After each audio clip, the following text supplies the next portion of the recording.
आज का जो हमारा सेशन है वो session basically SQL server installation और ड्यूरिंग द इंस्टॉलेशन उसमें क्या क्या प्रिकॉशन लेना चाहिए उस सब्जेक्ट पे हम देखेंगे। टॉपिक पे अगर हमें समझना है तो ये हमारे टॉपिक्स हैं आज जो हम डिस्कस करेंगे। पहला टॉपिक है selection of SQL version depends on the operating system. अपना ऑपरेटिंग सिस्टम जो रहेगा उसके अकॉर्डिंग ही हमें एसक्यूएल सर्वर सेलेक्ट करना पड़ता है, ना कि हम उसको ज़्यादा प्लस माइनस कर नहीं सकते। जैसे अगर विंडोज सर्वर 2016 है, अगर उस पर कोई ये बोले कि हमें एसक्यूएल सर्वर 2008 डालना है 2016 पे विंडोज सर्वर पे, तो ये कंपेटेबिलिटी मिसमैच आता है जिसके वजह से वो प्रॉपर वे में वर्क नहीं करता। नॉर्मली अगर देखा जाए तो विंडोज ऑपरेटिंग सिस्टम और एसक्यूएल सर्वर जो है, जैसे विंडोज की बात करें तो जैसे विंडोज सर्वर 2008 है, 2010 है या 2016 है, विंडोज 10 है, तो ये बेसिकली जो ईयर होते हैं ईयर से ही बिलोंग करते हैं, ईयर से ही कोरिलेट करते हैं। जैसे अगर विंडोज 10 है तो विंडोज 10 का मतलब ये होता है कि वो 2010 के आसपास में रिलीज हुआ होगा, तो उसके अकॉर्डिंग उसमें 2008 या 2012 दोनों में से कोई भी डाल सकते हैं, 2014 भी डाल सकते हैं। लोवेस्ट वर्जन ना डालें, जो विंडोज है उसके आगे के वर्जन कोई भी डाल सकते हैं, लोवेस्ट वर्जन ना डालें। तो selection of SQL version depends on the operating system. अगर ऑपरेटिंग सिस्टम आपका 64 बिट है तो फिर एसक्यूएल सर्वर में 64 बिट लगेगा। अगर आपके पास एसक्यूएल सर्वर 32 बिट का है, विंडोज ऑपरेटिंग सिस्टम 32 बिट का है, तो एसक्यूएल भी आपका 32 बिट लगेगा। तो यहाँ पे काफ़ी फ़ोन इस तरह से मतलब लोगों को एक क्वेरी रहती है, उस विंडोज 10 में कौन सा एसक्यूएल डालें या विंडोज 8 में कौन सा डालें या 2016 में कौन सा डालें। तो इसका कोरिलेशन ईयर से ही होता है कि विंडोज का रिलीज और एसक्यूएल सर्वर का जो रिलीज है वो कभी रिलीज हुआ है। कभी कभी हमें ये भी देखना चाहिए कि अगर हम एसक्यूएल सर्वर पे जाते हैं कॉन्फ़िगरेशन मैनेजर पे, तो उसके वर्जन से हमें एसक्यूएल सर्वर का वर्जन का पता चल जाना चाहिए। तो उसके लिए साइड में जो हमारी टेबल बनी हुई है एसक्यूएल वर्जन हिस्ट्री, उसको देख के भी आप पता लगा सकते हैं। और वर्जन जो इनके होते हैं 9, 10, 11, 12, 13, 14, 15 चलता है। अब इनके जो एसक्यूएल सर्वर है को ऑफिशियल नेम है 2005, 8, 12, 14, 16, 17 और 19। तो इस तरह से इनके एसक्यूएल सर्वर के अलग अलग वर्जन है। तो ये सारी चीज़ें आप थोड़ा ध्यान में रखेंगे, या टेबल आपको इंटरनेट वगैरह पे ये भी मिल जाएगा, तो इससे आप डायरेक्ट समझ सकते हैं कि अगर ये वाला, जैसे आप देखेंगे कि एसक्यूएल सर्वर के प्रोग्राम फाइल में एसक्यूएल सर्वर का जब फोल्डर बनता है तो वहाँ पे भी ये सारी चीज़ें लिखी रहती हैं। अभी मैं आपको दिखा देता हूँ यहाँ पे। जैसे अगर मैं सी ड्राइव में जाऊँ, प्रोग्राम फाइल,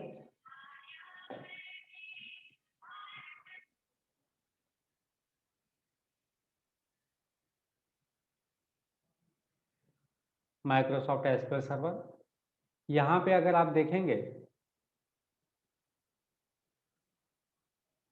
तो ये जो पार्ट है ये एसक्यूएल सर्वर का वर्जन है। ये MS SQL 12 लिखा हुआ है, तो 12 के अकॉर्डिंग अगर जो हमने टेबल दिया है तो ये एसक्यूएल सर्वर 2014 है।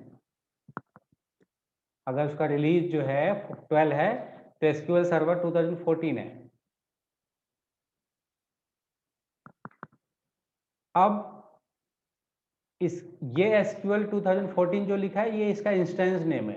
इंस्टेंस नेम जब हम इंस्टॉल करते वक्त क्रिएट करते हैं तो एसक्यूएल सर्वर का वर्जन और इंस्टेंस नेम दोनों ही यहाँ पे आ गए। अब हम अगर अंदर जाते हैं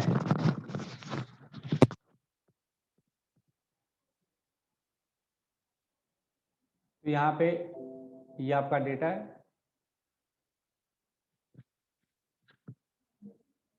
डेटा भी इसमें क्रिएटेड है। अब हम फिर यहाँ पे आते हैं।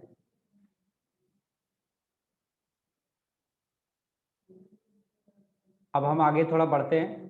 Selection of SQL version depends on the operating system.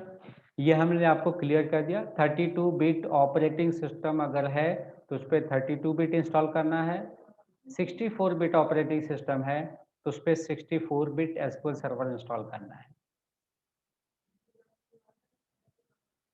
आपका एसक्यूएल सर्वर का वर्जन और विंडोज का वर्जन रिलेवेंट ईयर अगर मैच रहेगा तो कंपैटिबिलिटी अच्छी बैठती है। जैसे हमने बताया दो विंडोज सर्वर 2016 है तो उस पर 2008 डालेंगे तो वो कंपैटिबिलिटी नहीं बैठेगी। एसक्यूएल सर्वर उसके आगे वाला वर्जन डालेंगे तो उस पर अच्छा चलेगा। आप विंडोज 8 है तो उस पर 12 और 14 डाल सकते हैं। विंडोज 10 है तो उस पर भी 12-14 डाल सकते हैं। 2016 पे 12 या 14 डालेंगे तो अच्छा नहीं रहेगा। तो एसक्यूएल सर्वर हमेशा आगे का डालना है। नेक्स्ट पॉइंट हम देखेंगे इंस्टॉलेशन ऑफ एसक्यूएल सर्वर और मैनेजमेंट स्टूडियो। तो एसक्यूएल सर्वर और मैनेजमेंट स्टूडियो तो हमने इंस्टॉल किया ही है इसमें, लेकिन यहाँ पे हमें एक चीज और भी ध्यान में रखना है कि एसक्यूएल सर्वर पे पहले अगर कोई सॉफ्टवेयर किसी कस्टमर का ऑलरेडी रनिंग में है तो उससे हमें प्रिकॉशन क्या लेना है कि हमारा जो इंस्टॉलेशन हो रहा है तो उसको डिस्टर्ब ना करे। उसके लिए फर्स्ट पॉइंट ये है, सबसे पहले हमें ये देखना पड़ेगा जो कस्टमर है वो एसक्यूएल सर्वर कौन सा यूज कर रहा है। अगर वो SQL server SQL server 12 use कर रहा है समझो। फर्स्ट पॉइंट हमें ये देखना है कि कस्टमर अगर एग्जिस्टिंग कोई एसक्यूएल बेस्ड सॉफ्टवेयर यूज कर रहा है और बिजी भी हमें उसी एसक्यूएल पे चलाना है तो फिर सबसे पहले हम ये देखेंगे एसक्यूएल का वर्जन क्या है। एसक्यूएल का वर्जन देखने के बाद हम ये देखेंगे कि दूसरा वाला जो सॉफ्टवेयर है वो यसे पासवर्ड को यूटिलाइज कर रहा है या नहीं कर रहा है। अगर वो यसे का पासवर्ड यूटिलाइज कर रहा है जो एग्जिस्टिंग सॉफ्टवेयर है तो फिर हमें क्या करना पड़ेगा, एसक्यूएल सर्वर एक अलग इंस्टेंस बना के इंस्टॉल करना पड़ेगा।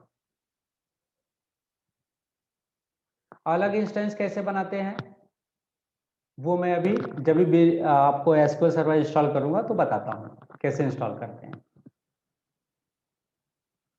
ये हो गया इंस्टॉलेशन ऑफ एसक्यूएल सर्वर।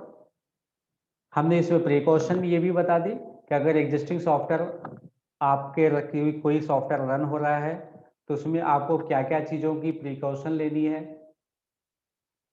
और वो प्रिकॉशन के बेस पे आपको इंस्टॉल करना है।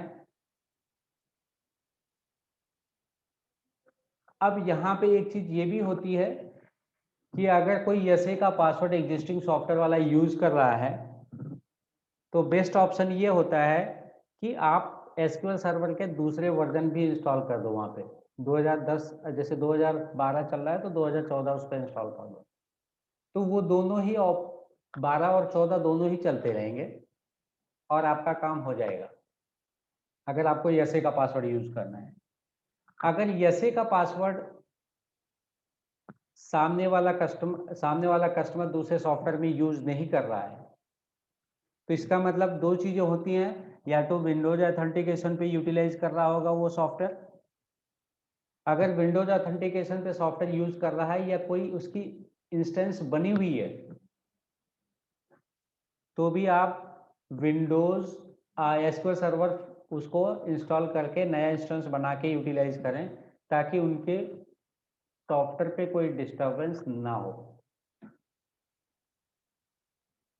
तो मतलब हमारा सिंपल से यही था कि अगर सामने वाली पार्टी ऐसे ही आईडी यूज कर रही है, तो आप एसक्यूएल सर्वर फिर से इंस्टॉल कर लें डिफरेंट वर्जन का। अगर वो ऐसे नहीं यूज कर रहा है, तो भी इंस्टॉल कर लें सेम वर्जन में, इंस्टेंस अलग बना लें।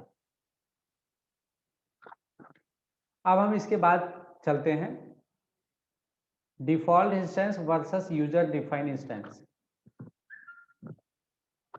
नॉर्मली लोग डिफॉल्ट इंस्टेंस ही रखते हैं। डिफॉल्ट इंस्टेंस से क्या होता है, वो पीसी का जो नाम होता है उसी नाम से वो आइडेंटिफाई हो जाता है एसक्यूएल सर्वर का इंस्टेंस का नेम। जो भी पीसी का नाम रहेगा उसी नाम से इंस्टेंस नेम बन जाएगा।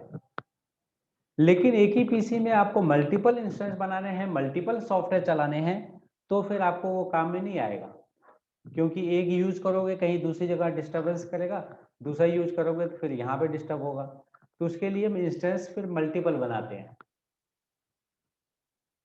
मल्टीपल इंस्टेंस बनाने के लिए अभी जैसे हमारे पास इसी सिस्टम में एक इंस्टेंस ऑलरेडी बना हुआ है, और एक हम अभी इंस्टॉल करके देखेंगे उसको हम कैसे इंस्टॉल करके बनाते हैं।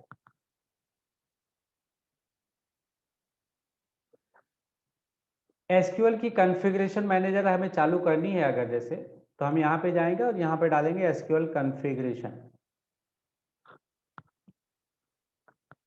जैसे हम एसक्यूएल कॉन्फ़िगरेशन डालेंगे तो इस तरह से विंडो आ जाएगी, एसक्यूएल कॉन्फ़िगरेशन मैनेजर।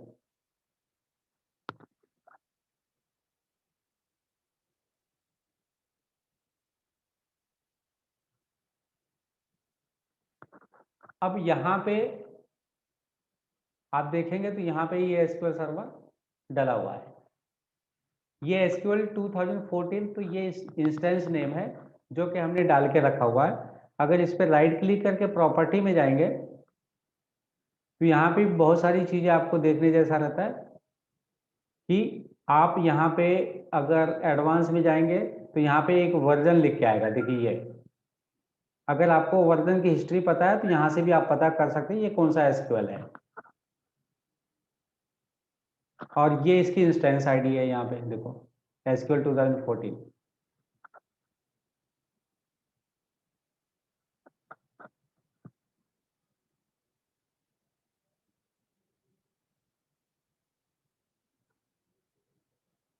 अब इसको हम यहाँ पे कैंसिल करते हैं। यहाँ पे ये आईडी भी अगर यूटिलाइज करना है तो नेटवर्क सर्विस भी आप यूटिलाइज कर सकते हो, अगर आपको नेटवर्क पे यूज करना है सेम आईडी को। तो ये हम इसको अगर रिस्टार्ट करना है तो अपने यहाँ पे रिस्टार्ट कर दिया, देखिए।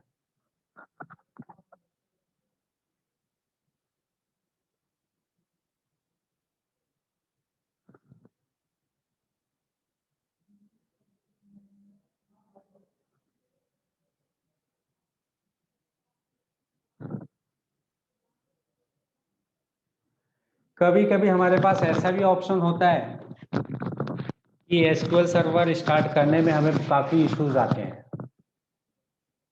जैसे हमने सर्च किया वहाँ पे नहीं मिल रहा है।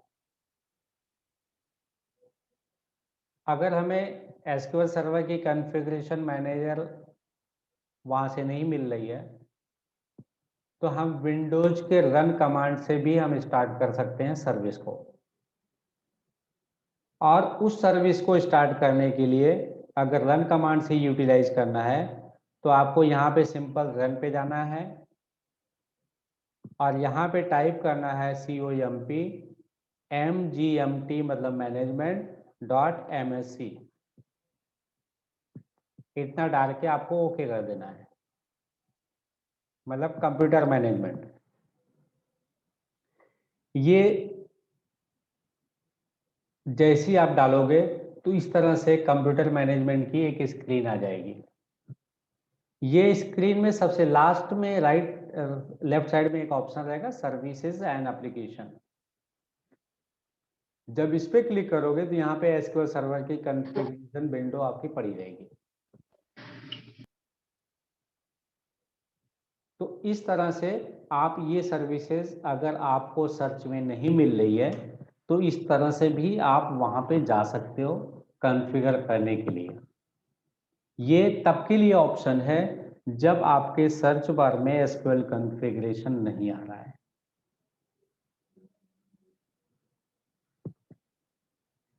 आगे चलते हैं।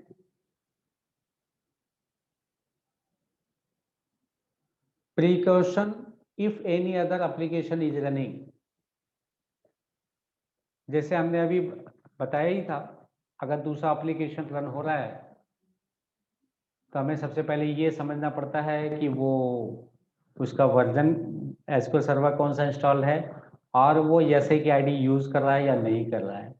अगर एसए की आईडी यूज नहीं कर रहा है तो आप डायरेक्ट यूटिलाइज कर सकते हो उसी एसक्यूएल सर्वर को। और अगर आपको एसए की आईडी अगर यूज कर रहा है तो फिर बेटर ये रहता है कि आप डिफरेंट कोई एसक्यूएल सर्वर डाल दो और उसको यूटिलाइज करो।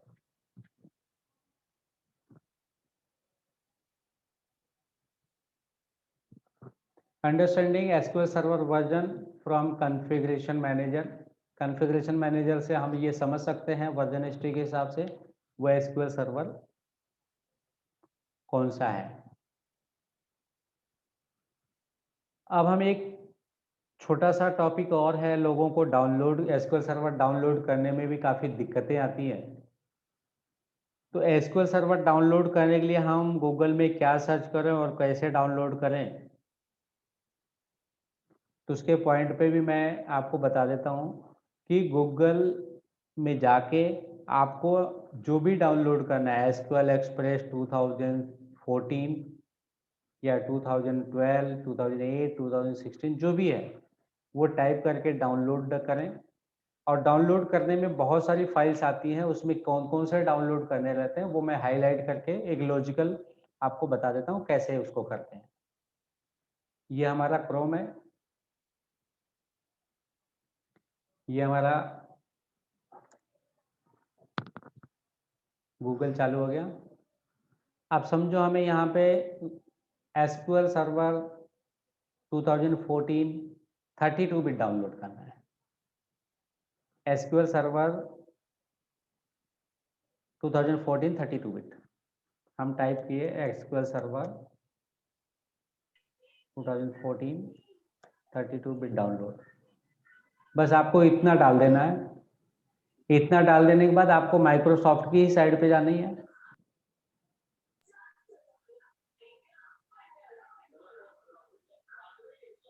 यहाँ पे जाने के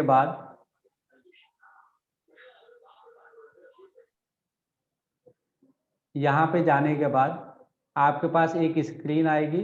उस स्क्रीन में नीचे डाउनलोड लिखा रहेगा, उस पर आपको क्लिक करना है।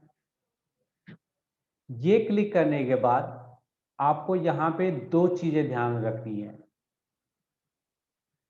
32 बिट को हम कंप्यूटर के अकॉर्डिंग 86 से आइडेंटिफाई करते हैं और 64 बिट को 64 से आइडेंटिफाई करते हैं। अगर हमें 164 का 32 बिट का अगर डाउनलोड करना है, यहाँ पे तो खैर लिखा हुआ है।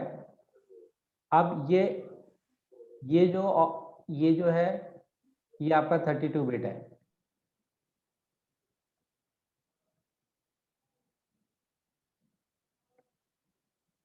और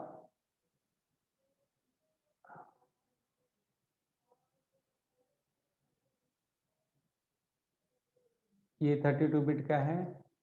और इसमें मैनेजमेंट स्टूडियो अगर आप देखेंगे, ये मैनेजमेंट स्टूडियो 32 बिट का है। आपको 64 बिट का लेना है तो ये 64 बिट का है और यहाँ पे ये आपका 64 बिट का है।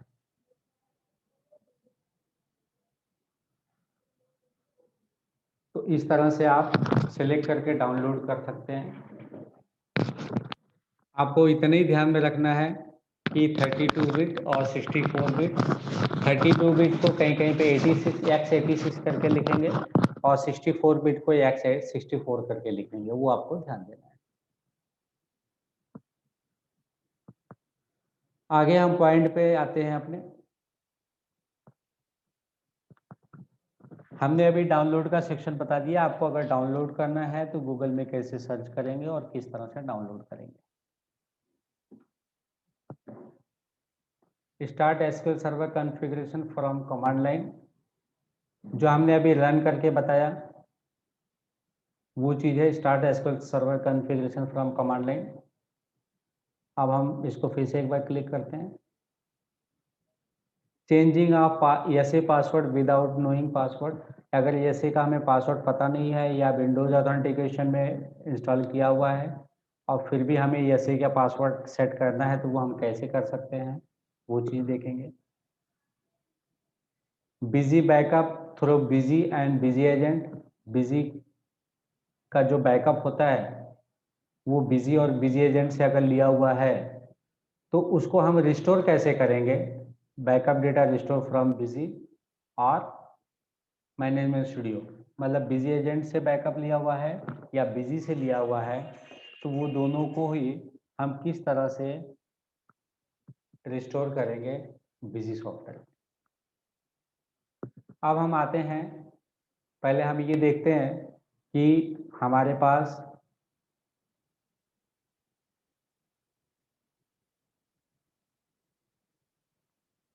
अभी हम ये देखेंगे कि एसक्यूएल सर्वर इंस्टॉल करने के लिए हमें क्या क्या चीज़ों की ज़रूरत पड़ती है। तो अभी जैसे हमने बताया, एक एसक्यूएल सर्वर इंस्टॉल करने के लिए दो चीज़ें लगती हैं। एक एसक्यूएल सर्वर की इंस्टेंस का इंस्टॉलेशन के लिए होता है, दूसरा होता है मैनेजमेंट स्टूडियो के लिए। तो मैनेजमेंट स्टूडियो तो ऑलरेडी हमने इंस्टॉल किया है, लेकिन एसक्यूएल सर्वर के जो इंस्टॉलेशन होते हैं उसमें मल्टीपल इंस्टेंस भी हम इंस्टॉल कर सकते हैं, वो मैं यहाँ पे आपको बता देता हूँ। अभी जैसे हम यहाँ पे अगर एसक्यूएल मैनेजमेंट स्टूडियो चालू करेंगे तो यहाँ से डायरेक्ट चालू हो जाता है ये। सेम चीज़ को अगर हमें रन से चालू करना है तो हम Alt+SS अगर हम इसको शॉर्ट फॉर्म में अगर समझें, अगर शॉर्ट फॉर्म में हम इसको अगर देखें तो SSMS का मतलब होता है एसक्यूएल सर्वर मैनेजमेंट स्टूडियो। तो इसको क्लिक करके भी हम चालू कर सकते हैं। अब हम ये देखते हैं,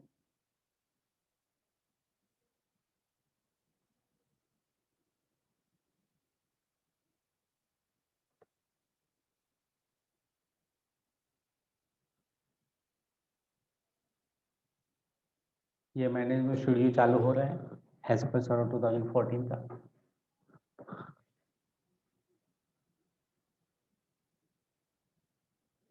जो डिफ़ॉल्ट इंस्टेंस होता है उसको केवल सिंगल डॉट से भी हम इंडिकेट करके लॉगिन कर सकते हैं, लेकिन default instance that means you have selected default instance at the time of SQL Server installation। अगर यहाँ पे ये सर्वर नेम है, अगर आपको ये पता करना है इसमें कितने मल्टीपल इंस्टेंस बने हुए हैं तो आप यहाँ पे क्लिक करेंगे, ब्राउज करेंगे। ब्राउज करने के बाद डेटाबेस इंजन में जाएंगे तो यहाँ पे आपको सारे इंस्टेंस ये दिखाएगा, यहाँ पे कितने इंस्टेंस इंस्टॉल है ऑलरेडी।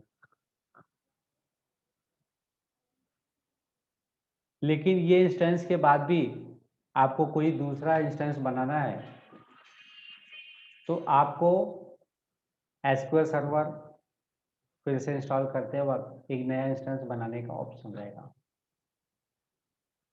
अब हम यहाँ पे RKB SQL 2014 है, मैं एक इंस्टेंस और बनाता हूँ RKB/busy 2014। इस तरह से मैं बना के देता हूँ आपको। ये हमने क्लिक किया, इस लॉगिन का हमें इसका आईडी और पासवर्ड पता ही है, ये हमने लॉगिन कर लिया।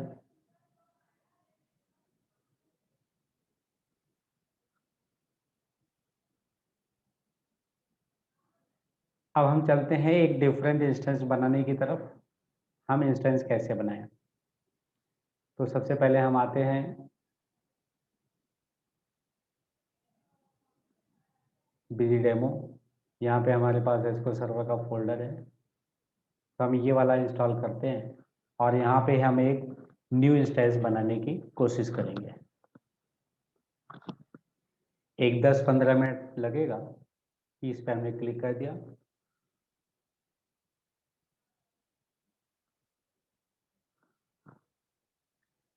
ये आएगा, यहाँ पे हमने ओके कर दिया।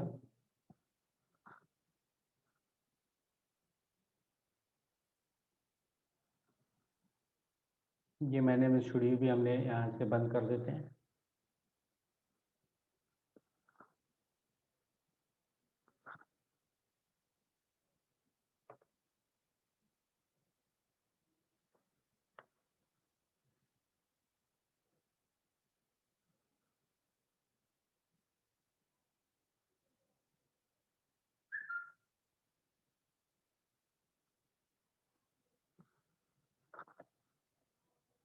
आप मैनेजमेंट स्टूडियो या एसक्यूएल सर्वर इंस्टॉल करोगे तो जो भी फाइल्स होंगी उसमें वो पहले एक्सट्रैक्ट होंगी एक फोल्डर में, फिर वो ऑटो एग्जीक्यूट होके डायरेक्ट रन हो जाएगी। ये फाइल प्रोसेस भी है, आपको स्क्रीन पे कुछ दिख नहीं रहा है लेकिन वो बैकएंड में प्रोसेस हो रहा है।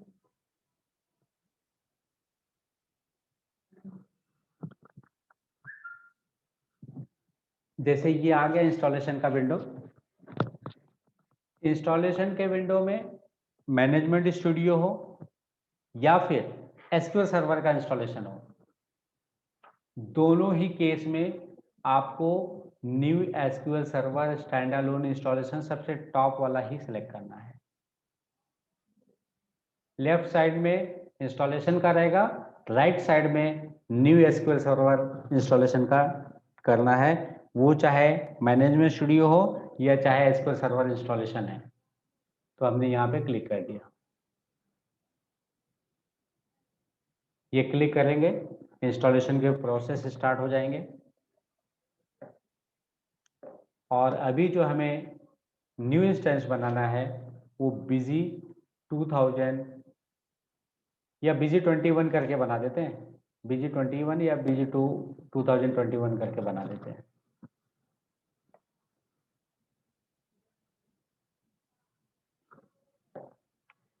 ये प्रोसेस में है।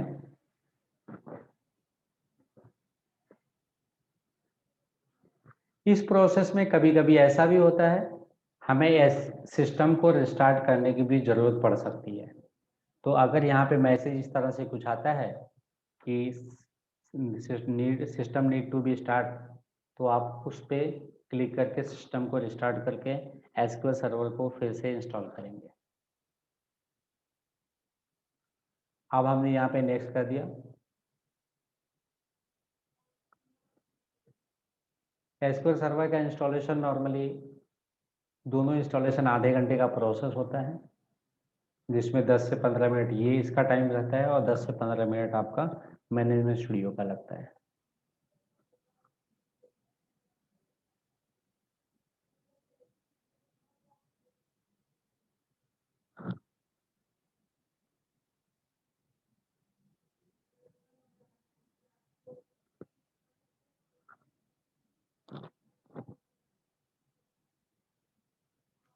यहाँ पे देखिए आ गया। अब ये पूछ रहा है आपको न्यू इंस्टॉलेशन करना है एसक्यूएल सर्वर का या एग्जिस्टिंग जो इंस्टॉलेड है उसमें कोई फीचर ऐड करना है। तो यहाँ पे भी आपको न्यू इंस्टॉलेशन लेना है, यहाँ पे एक्सेप्ट करना है।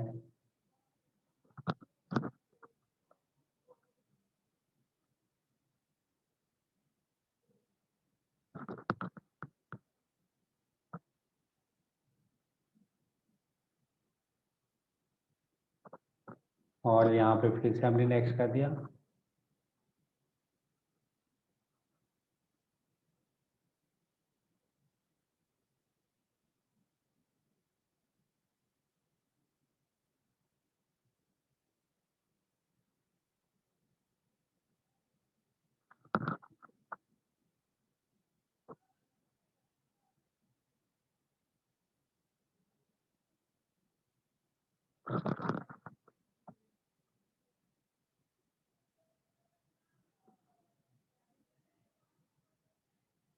अब यहाँ पे आपको यहाँ पे आपको ध्यान देना है।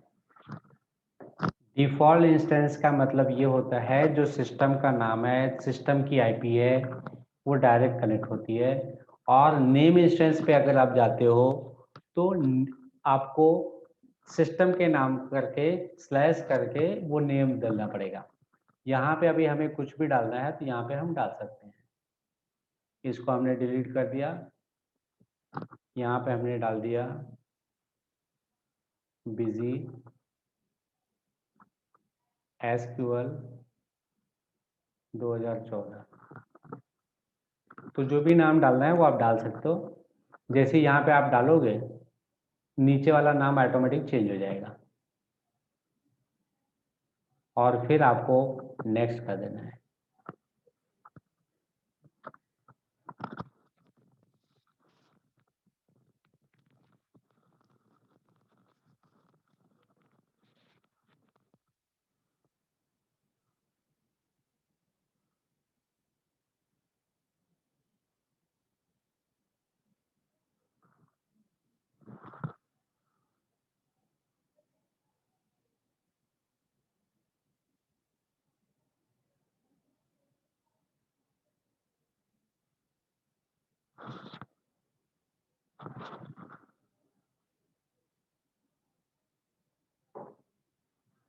यहाँ पे जो भी ऑप्शन आएगा आप नेक्स्ट कर देंगे।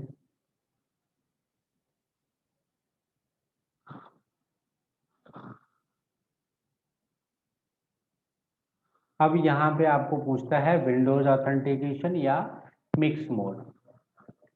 अब हम यहाँ पे आपको बताया था कि जैसे आप अगर विंडोज ऑथेंटिकेशन में है तो आप पीएसए का पासवर्ड कैसे डालते हैं, वो चीज़ें मैं यहाँ पे आपको बताऊंगा कि आपको सेलेक्ट इंस्टॉलेशन के टाइम पे मिक्स मोड ही रखना है। लेकिन मैं विंडोज ऑथेंटिकेशन इसलिए रख रहा हूँ क्योंकि आपको हमें ये भी बताना है कि अगर हम पासवर्ड डालना भूल जाते हैं तो हम कैसे डालेंगे। तो हम यहाँ पे विंडोज ऑथेंटिकेशन डालते हैं और फिर हम बाद में बताएंगे इसको मिक्स मोड में चालू कैसे करना है और कैसे पासवर्ड सेट करना है। इसके लिए हमने विंडोज ऑथेंटिकेशन में इंस्टॉल किया है।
आप देखेंगे ये ऑलमोस्ट इंस्टॉलेशन कंप्लीट होने वाला है यहाँ पे।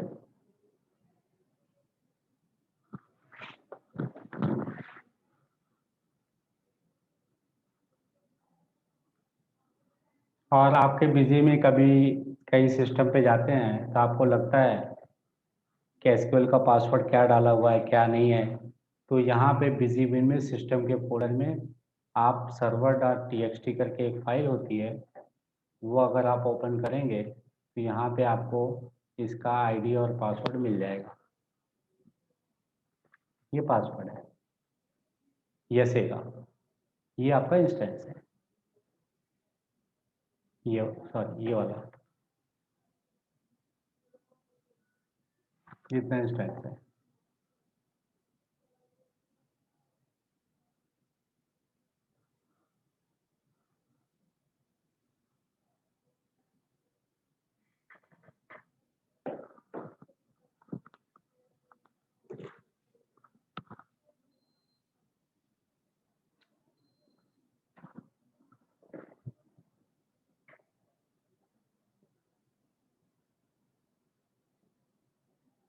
लास्ट में एसक्यूएल सर्वर जब भी फाइनलाइज होता है तो उसमें थोड़ा टाइम लगता है, इसलिए क्योंकि वो सर्विस को स्टार्ट और स्टॉप करके भी चेक करता है, इसके लिए वो टाइम लगता है।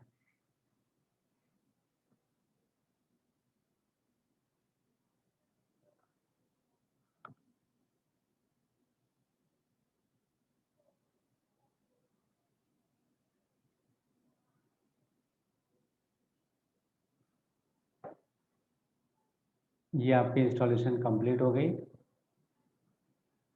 और यहाँ पे नीचे से हमने इसको क्लोज कर दिया। ये वाला विंडो हम क्लोज कर देते हैं यहाँ से, अब इसकी ज़रूरत नहीं है।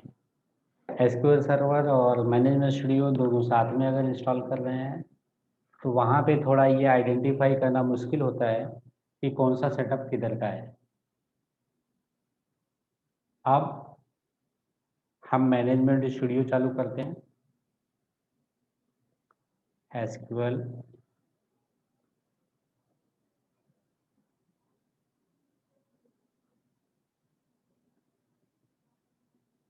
ये हमने चालू कर लिया। यहाँ पे हमें कैसे पता चलेगा कि हमने जो इंस्टेंस बनाया है वो आया या नहीं आया, उस चीज़ पे हम एक बार देखेंगे, वो हम आपको बताएंगे कैसे आप पता करेंगे। तो इंस्टेंस का नाम आपके मैनेजमेंट स्टूडियो में वो दिखना चाहिए। अगर मैनेजमेंट स्टूडियो में वो इंस्टेंस दिख रहा है तो फिर आप समझो कि हमने जो इंस्टॉल किया है उसका इंस्टेंस बन चुका है।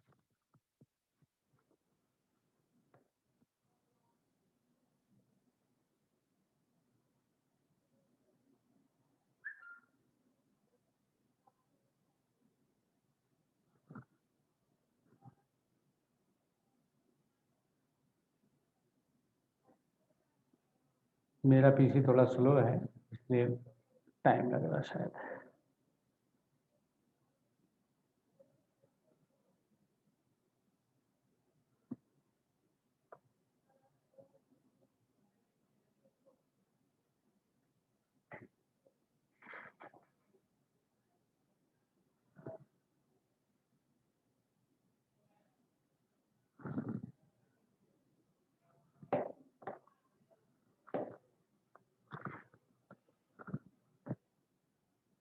ये चालू हो गया। अब हम यहाँ पे देखेंगे, पहले तो हम ये देखेंगे, ये पहले वाला इंस्टेंस है बिजी @12345 इसको हमने कनेक्ट किया।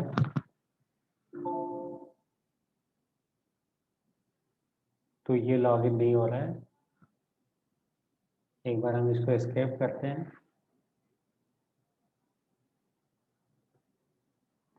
फिर इसे कनेक्ट करते हैं। कनेक्ट हो गया, मतलब हमारे टाइपिंग में स्पेलिंग मिस्टेक या कुछ हो गया था, इसकी वजह से वो लॉगिन नहीं हो रहा था।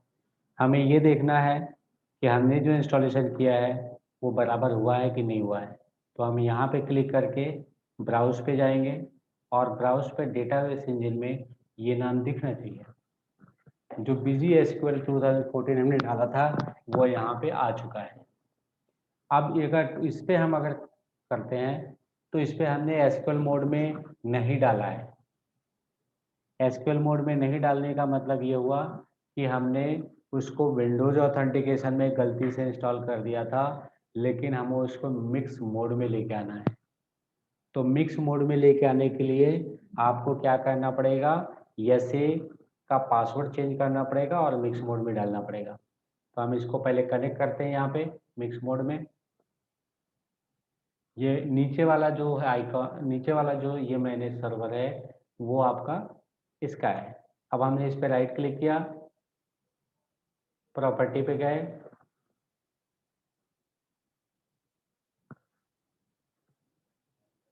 यहाँ पे सारी चीज़ें जो भी चेंजेस करना है वो कर सकते हैं। अब सबसे पहले हमने यहाँ पे ऑथेंटिकेशन मोड यहाँ पे चेंज कर दिया। हमें विंडोज ऑथेंटिकेशन से हटा के एसक्यूएल सर्वर पे डाल दिया और ओके कर दिया। दूसरी चीज़ आपको सिक्योरिटी में जानी है। यहाँ पे यसे का पासवर्ड रहेगा, यहाँ पे राइट क्लिक करना है, प्रॉपर्टी पे जाना है और यहाँ पे आपका ये पासवर्ड को चेंज कर देना है। अभी हम इसका पासवर्ड अलग रखते हैं, बीजी एसक्यूएल 2014, जो हमारा इंस्टेंस है वही पासवर्ड रखते हैं, बीजी एसक्यूएल 2014, और इसको हमने ओके कर दिया। अब ये एसक्यूएल सर्वर को फिर से हम रिस्टार्ट करते हैं, यहाँ पे स्टार्ट।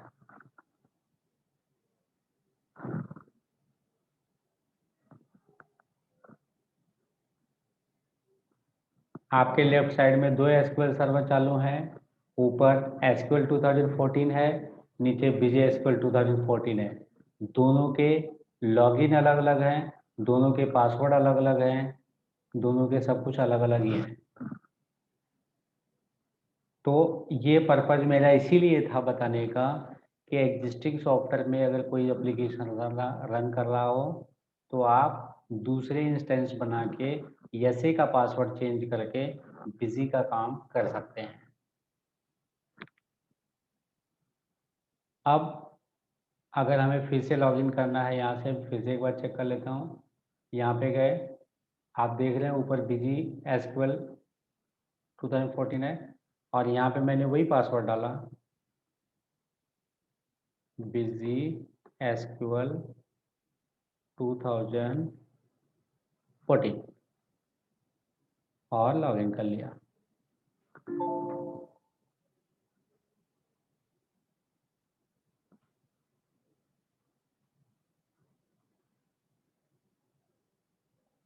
एक मिनट,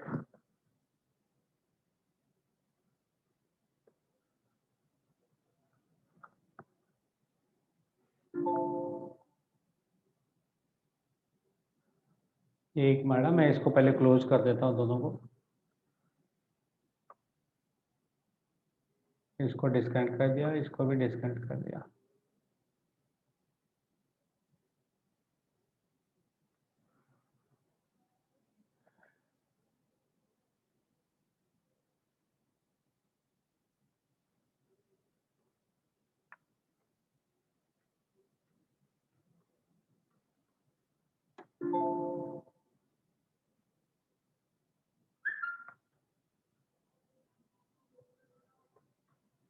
कैप्स लॉक का कुछ इशू है, दूसरा अकाउंट एक बार लॉगिन करके देखता हूँ मैं।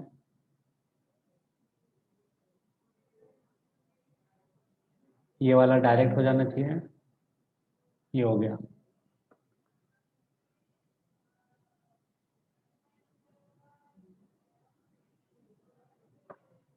एक बार दूसरे इंस्टेंस को मैं विंडोज ऑथेंटिकेशन मोड में लॉगिन करता हूँ, ये लॉगिन हो गया। यहाँ पे एक बार हम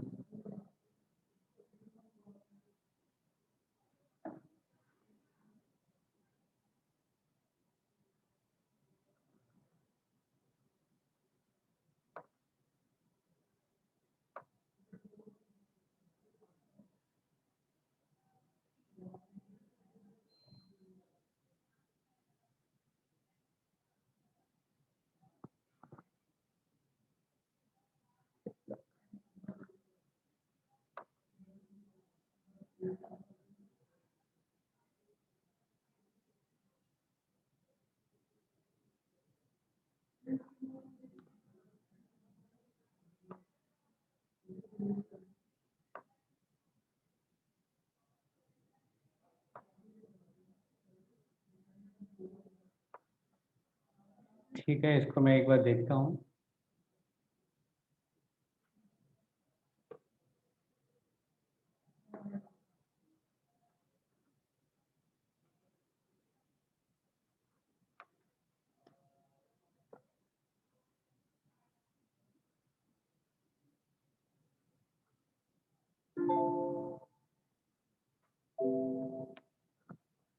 ये अभी छोड़ देता हूँ। मैं आपको ये बताता हूँ, इस पे अगर आपको TCP IP पे सेटिंग करनी रहेगी तो वो किस तरह से कर पाएंगे। तो हमने ये बताया था यहाँ पे,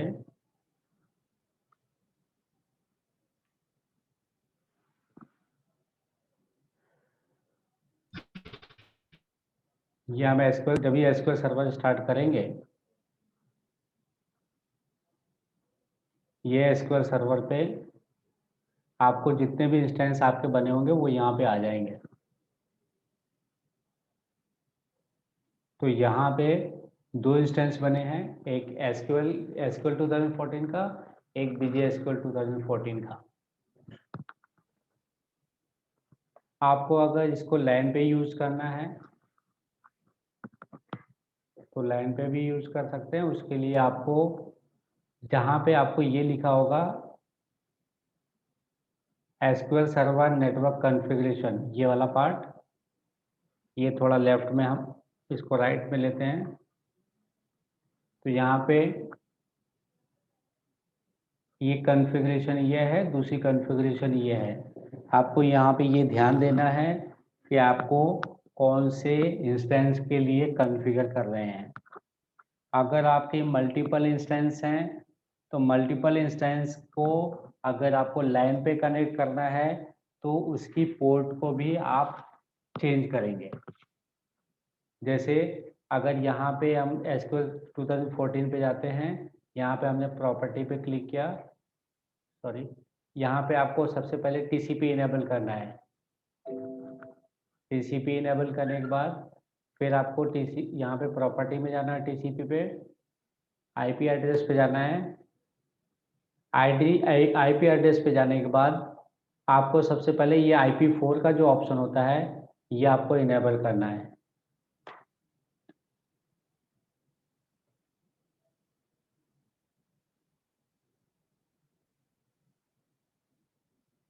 ये IP4 जो है ये आपको इनेबल करना है।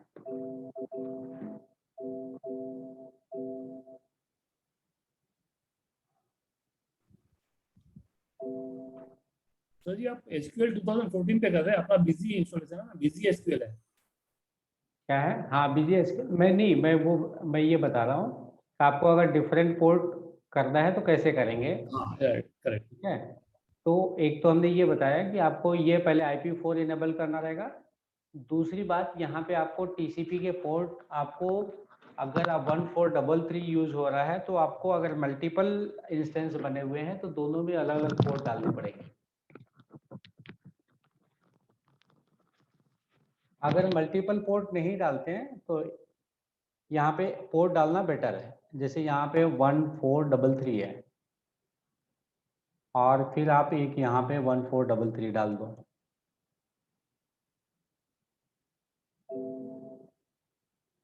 अभी इवन की ये यस नहीं हुआ है यहाँ पे,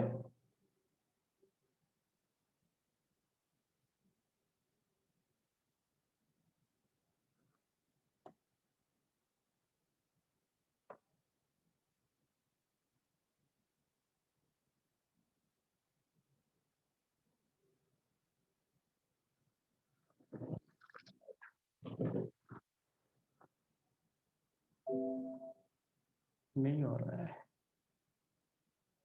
यहाँ पे कुछ तो बटन होती है जिससे हम इनेबल कर लेते हैं छोटा विंडो पे। ठीक है, दूसरा है कि अगर आपका सेकंड इंस्टेंस आपका ये वाला है तो इसमें भी आपको TCP इनेबल करना है। जब तक आप TCP इनेबल नहीं करेंगे तब तक आप इसको नेटवर्क भी यूज नहीं कर पाएंगे।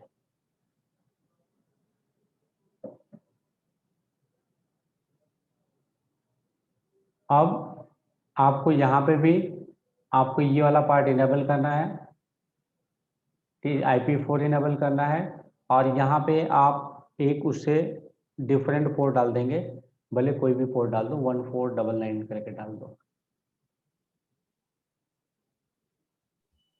यहाँ पे भी तो ये 14। पोर्ट अपने राउटर पे भी इनेबल करना पड़ेगा? हाँ जी। ये पोर्ट अपने राउटर पे भी ओपन करना पड़ेगा? हाँ, जो पोर्ट यहाँ पे डालोगे वो राउटर पे भी इनेबल होना चाहिए, अगर आपको इंटरनेट के थ्रू सिंक्रोनाइजेशन करना है या फिर कुछ और करना है।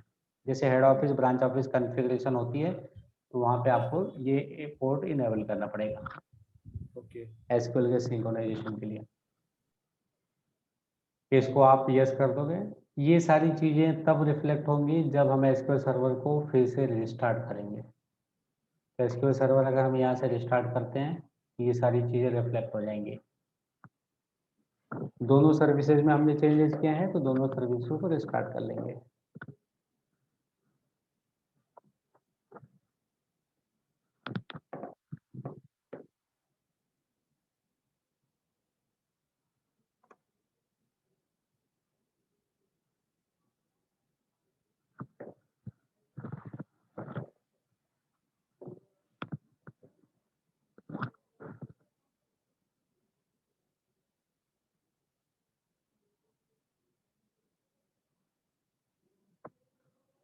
ये सर्विसेज रिस्टार्ट हो गई।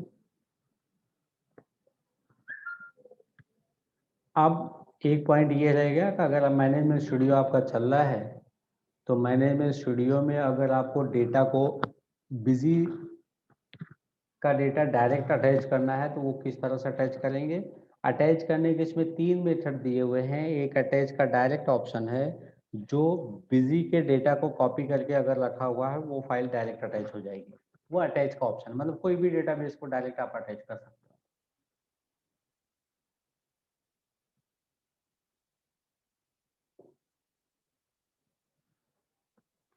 अभी जैसे यहाँ पे अगर हम डेटा देखते हैं, तो इसमें 2 डेटा ऑलरेडी पड़े हुए हैं।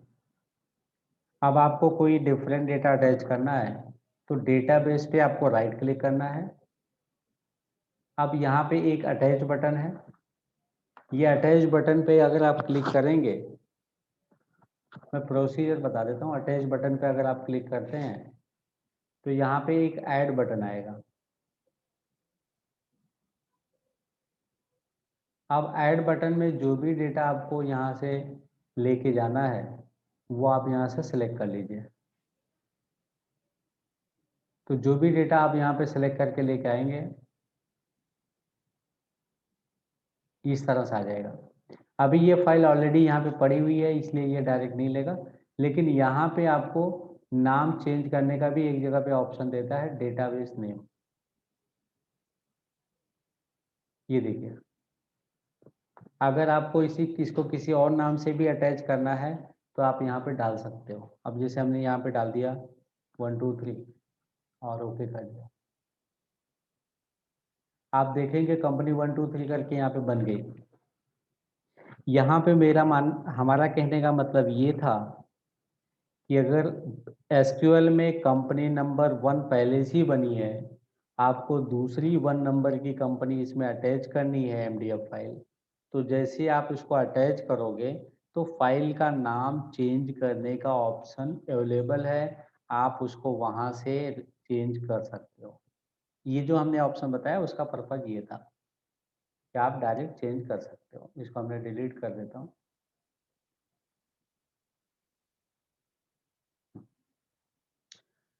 दूसरा ऑप्शन ये होता है कि रिस्टोर डेटाबेस। ये दोनों में फ़र्क इतना ही है कि रिस्टोर डेटाबेस जो हमारे बिजी एजेंट या एसक्यूएल सर्वर के बैकअप होते हैं, वो डेटा को आप रिस्टोर कर सकते हो।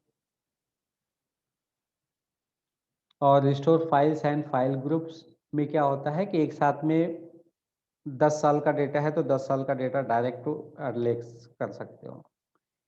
इसमें ड्रॉबैक ये होता है कि आप फाइल का नाम चेंज नहीं कर सकते हो। फाइल ग्रुप जैसे आप जाते हो, तो वहाँ पे आपको नाम चेंज करने का ऑप्शन नहीं मिलेगा। तो आपको एज इट इज़ वही फाइल से रिस्टोर हो गई। जैसे कंपनी नंबर 6 की फाइल है, तो कंपनी नंबर 6 जैसे ही आएगी।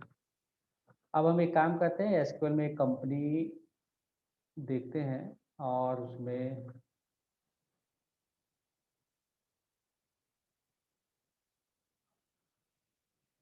एक बैकअप लेके रिस्टोर करके दे देते हैं।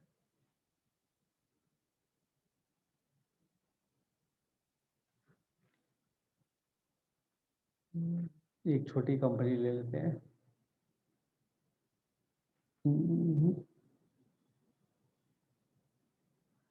इसी को बैकअप ले लेता हूँ।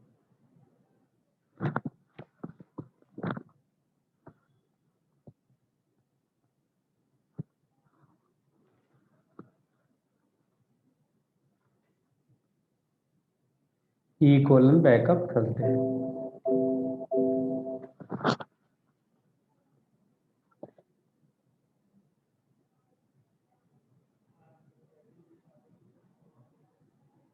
क्या बैकअप का साइज बड़ा है तो हो सकता है बैकअप में टाइम भी लगे,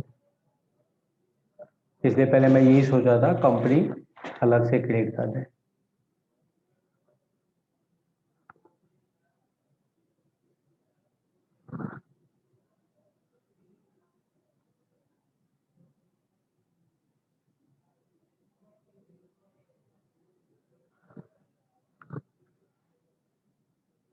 आज के सेशन में कुछ क्वेरी है तब तक वो बता दो, कुछ अगर समझना है तो वो बता दीजिए आप। आज की सेशन में किसी को कोई क्वेरी है जो नहीं समझ में आई हो? सर जी इसका वीडियो 2 बार देखेंगे तभी तो कुछ पल्ले पड़ेगा ना, क्वेश्चन पूछने के लिए भी। ये ठीक है, वो देख लेना वीडियो, और आप तो साथ में ही हो तो वीडियो देखने की क्या जरूरत है। एक बार देख लेते हैं इसका बैकअप कहाँ पे आया है। ई ड्राइव में गए,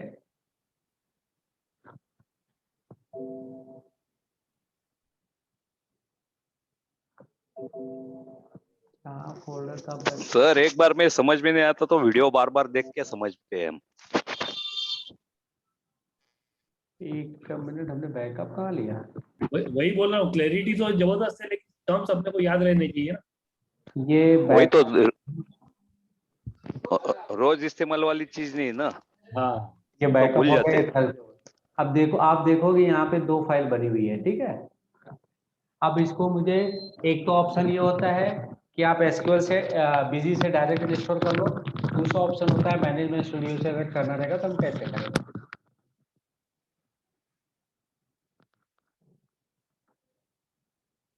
एक बार हम मैनेजमेंट स्टूडियो से ट्राई करते हैं ये कैसे होता है। यहाँ पे हम मेरे रिस्टोर पे गए, यहाँ पे आपको डिवाइस पे क्लिक किया, ब्राउज किया, ऐड पे क्लिक किया,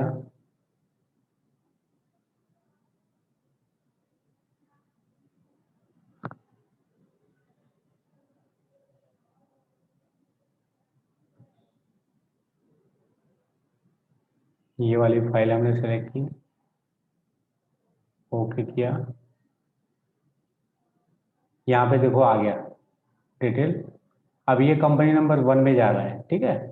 अब ये डेस्टिनेशन क्या बना, अब जैसे ये कंपनी नंबर 1 है तो आपको इसको 2 नंबर का नाम देना है तो 2 नंबर दे दो। तो यहाँ पे हमने धीरे से इसको हटाया और इसको हटा के 2 नंबर कर दिया, तो ये उसी नाम से एक 2 नंबर की कंपनी बन जाएगी। देखो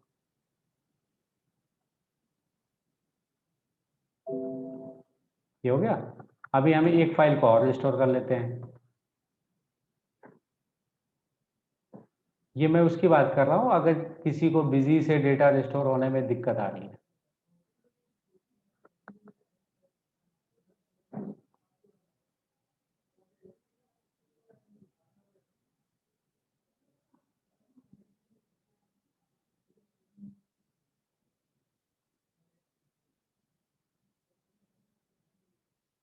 दूसरी फाइल हमारी ये वाली थी, इसको भी ओके कर लिया,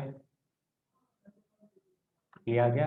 और यहाँ पे भी हमने धीरे से इसका नाम 1 की जगह पे 2 डाल दिया और इसको हमने ओके कर दिया।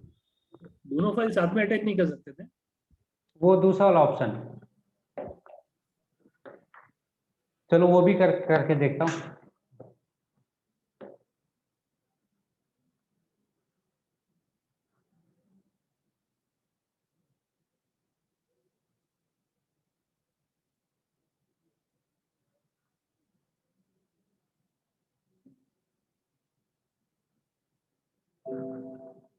ये भी हो गया।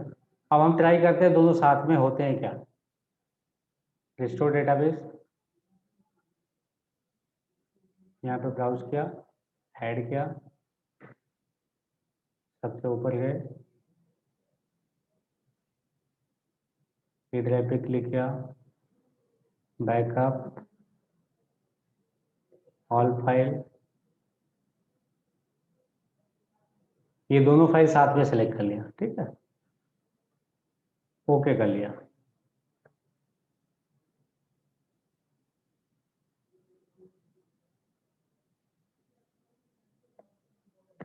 अब यहाँ पे प्रॉब्लम ये है कि नाम चेंज करने का ऑप्शन नहीं आ रहा है।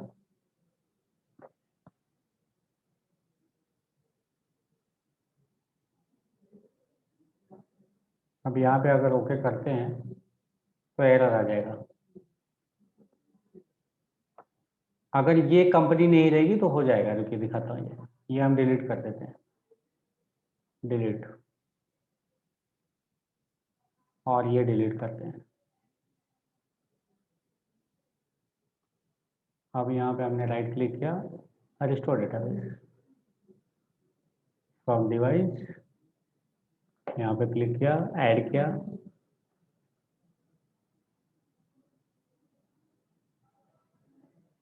सी ड्राइव, बैकअप, एक फाइल ये, एक फाइल ये, और ये ओके कर लिया।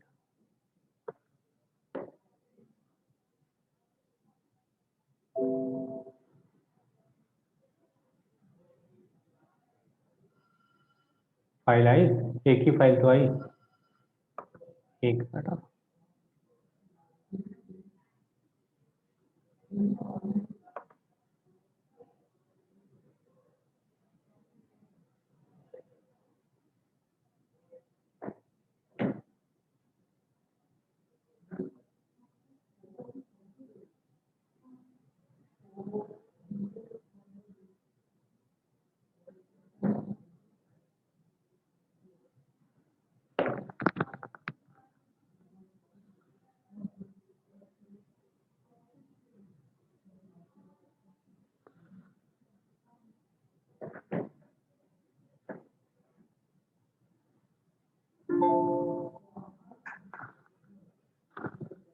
क्या काम है?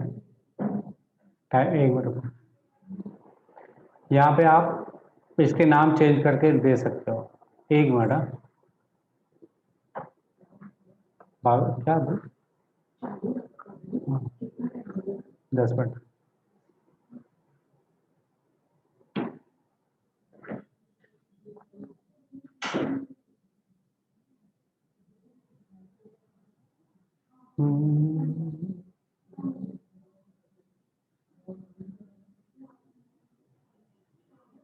वन बाय वन करके देखते हैं।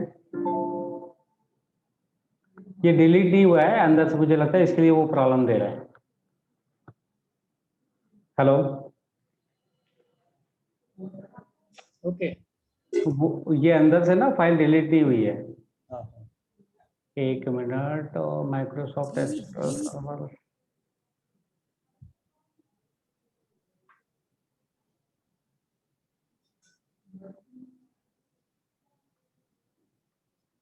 ये टू बी वाला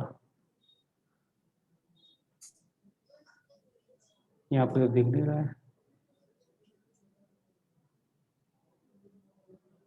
रिस्टोर होना चाहिए फिर। ये एक काम करते हैं, इसको रिस्टार्ट कर लेते हैं।